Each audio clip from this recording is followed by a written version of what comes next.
Hi teachers, we're going to take a quick look at setting up code.org for your students for the purpose of using the App Lab, where students can build their own apps using code, but then also seeing that picture form of what they are creating. So in order to do this, we are going to go through code.org. While you can set up code.org completely through Google, I'm going to show you through Clever.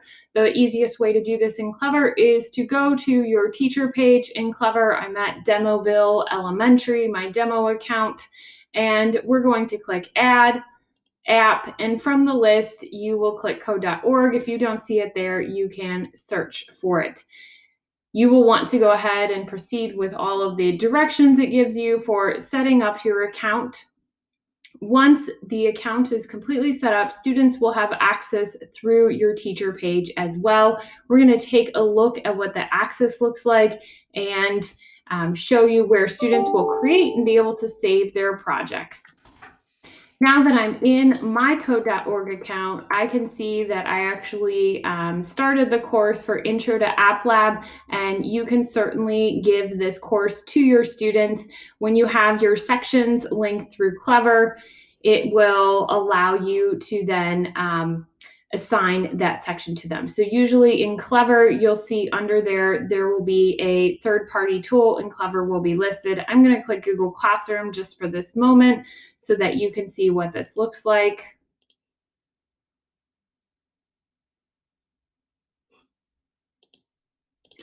This is definitely not kindergarten, but down here in my list of courses, I am going to locate the Intro to the App Lab course. So you actually have event-driven programming in App Lab. And here's that Intro to App Lab. You can find it underneath. It looks like the hour of code. So I can assign this to my students. I can decide if I want pair programming or if I want automatic playback and hit save. This might be a great starting place for your students. You can see that they're going to work on this project. Now, down at the very bottom of the screen, you will find projects, and here's where they can start a new project in the App Lab, and then they can view all of their projects at any point as well.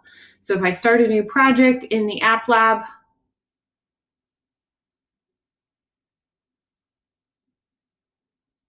from here, I can name my project, share it, remix it. I have all of my code blocks here.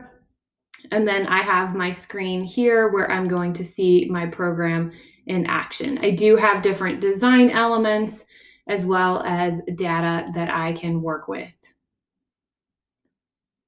From here, I would strongly suggest having students or yourself work through that course, because that's really going to help you get better acquainted with how this works. If you've already done things within code.org, you or students may be very familiar with how to attach blocks together, how the code works, what to do with debugging, and so forth. If you have any questions, go back to that code.org class. That will definitely get you started from here.